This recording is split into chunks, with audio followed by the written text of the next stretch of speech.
Right after closing out the Houston Rockets, LeBron James was already back to his natural self, relaxed, laughing, cracking jokes about Bronny as though the pressure of the moment had evaporated the second the final buzzer sounded. But behind that easy public persona, something else has been quietly building inside the Lakers organization. A growing undercurrent of unease surrounding contract decisions, roster direction, and what the James family situation genuinely means for the future of this franchise.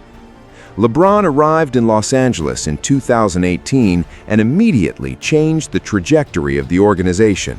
He delivered a championship in 2020, the franchise's first in a decade, and cemented his place as the most consequential Laker of the modern era.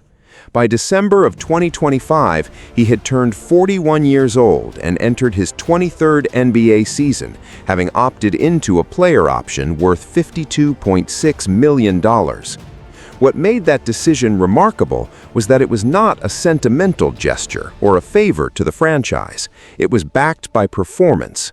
LeBron started all 60 games he played, averaged 20.9 points, 6.1 rebounds, and 7.2 assists per game, shot 51.5% from the field, and earned yet another All-Star selection.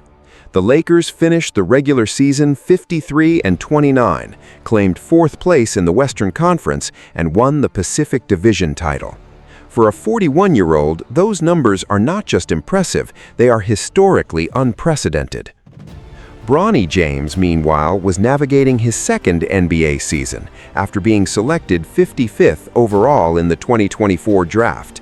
He appeared in 42 games, averaging 2.9 points per game in limited minutes at the NBA level, while also logging significant time in the G League, where he produced 15.6 points per game and showed more consistent development.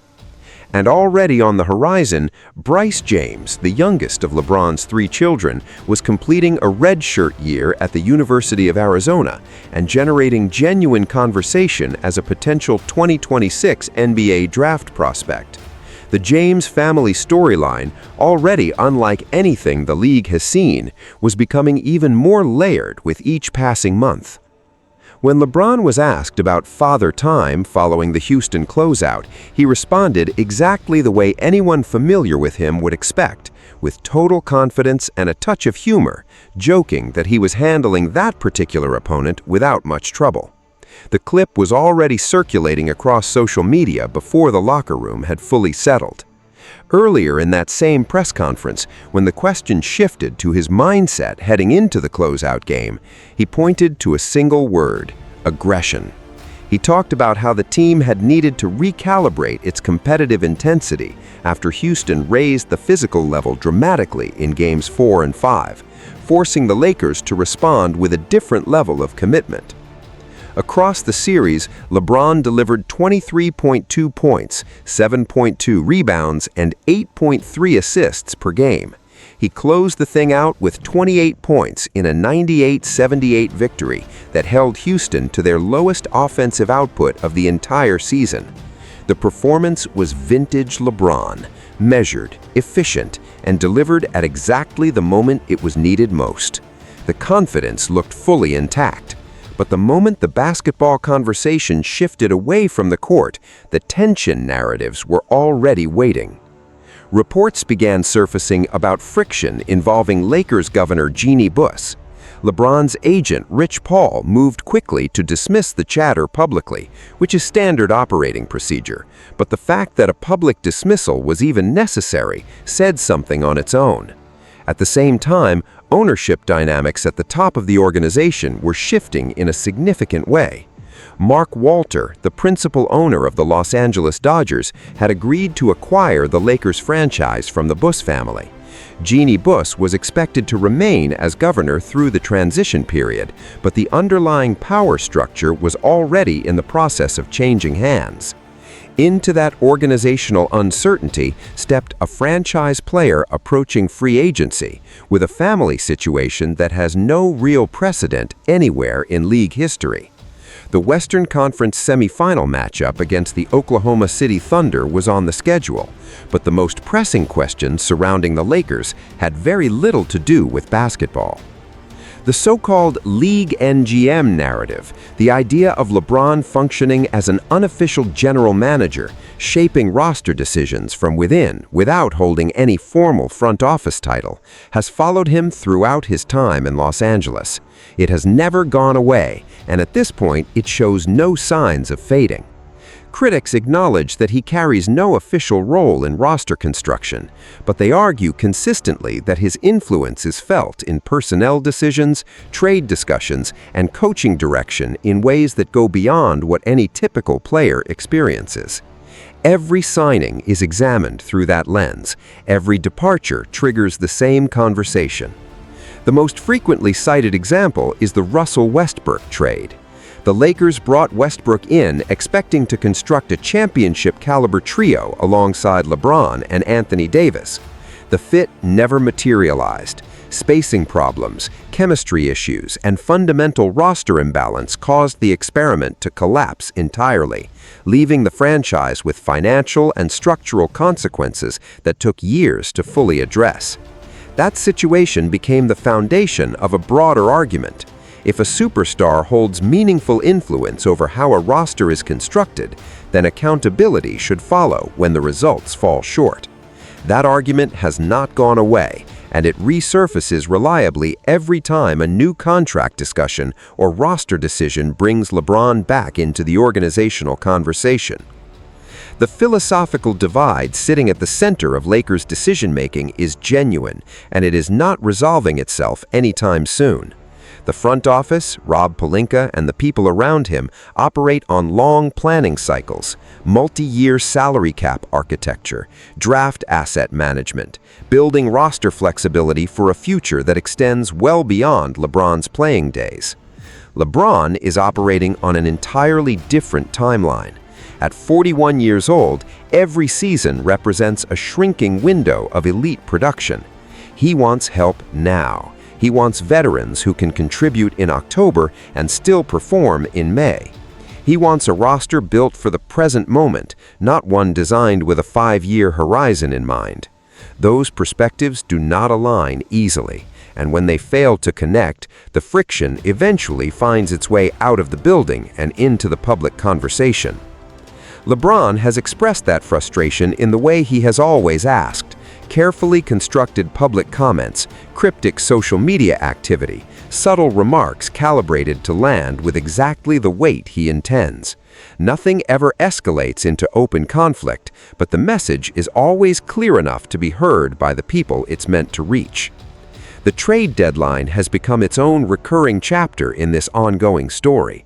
When the aggressive roster upgrades that many expected did not materialize or arrived in more limited form than anticipated, the conversation shifted immediately to whether the front office was being too cautious and whether LeBron was getting the support he actually needed to compete at the level he was holding himself to. After Game 6 against Houston, when asked directly about the roster, LeBron described the path forward as a collective effort. Every contributor would need to find their moment. No single player could carry the entire weight. On the surface, it read as a standard team-first answer.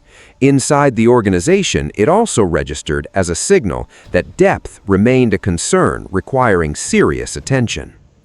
Coaching has been a consistent pressure point throughout his time with the franchise.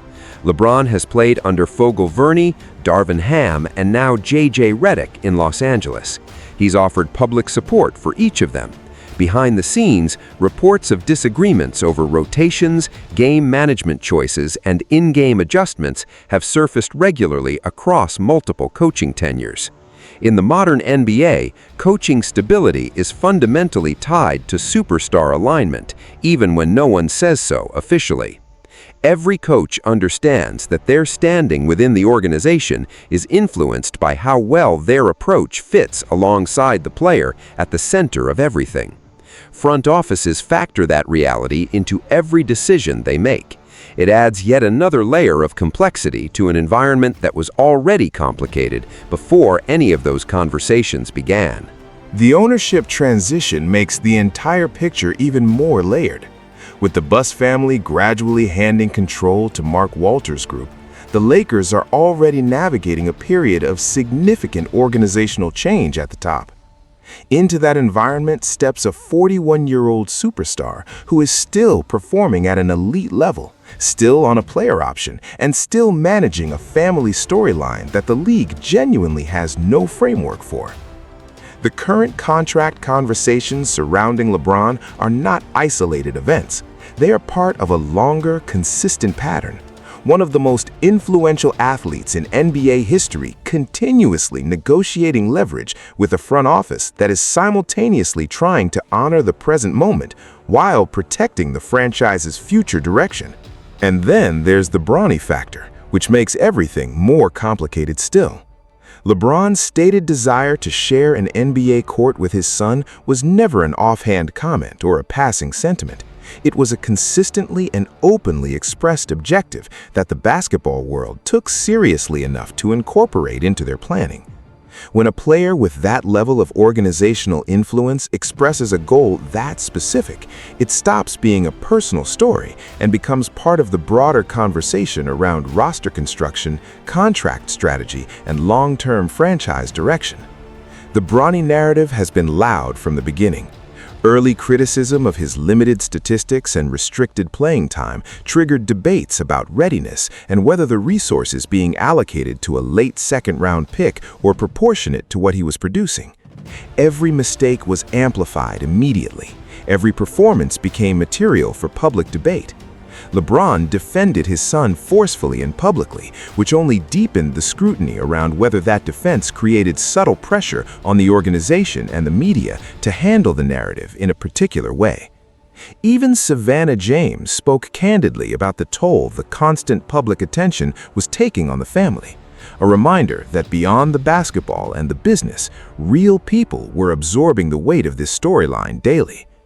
On the court, Bronny showed incremental improvement through his second season, demonstrating more consistency in his G League role and refining elements of his game that drew criticism early. But the larger storyline quietly building underneath all of it involves Bryce James.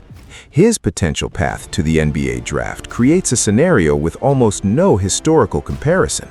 LeBron possibly sharing an NBA roster with both of his sons at the same time. As a family story, it is genuinely remarkable.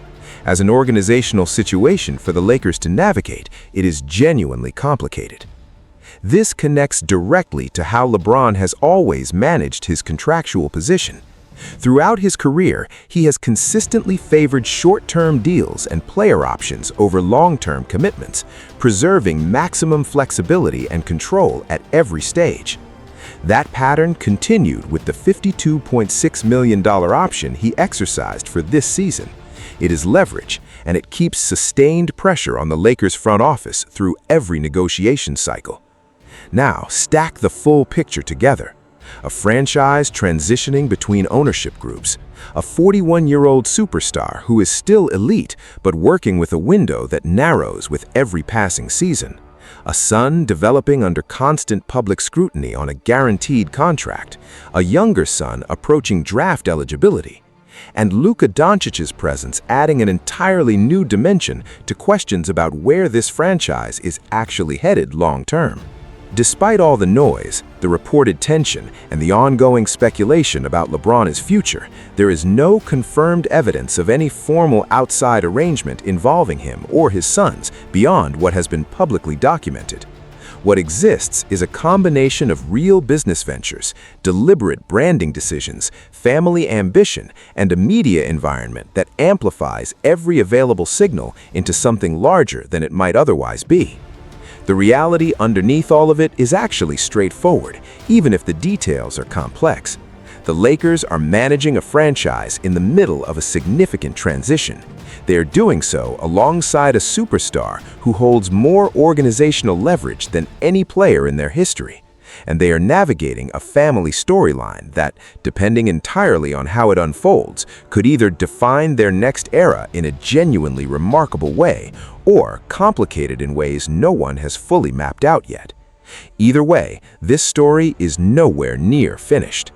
If you found this breakdown valuable, drop your thoughts in the comments below. Hit the like button and subscribe so you do not miss what comes next. Turn on notifications because with the Lakers, there is always another chapter coming.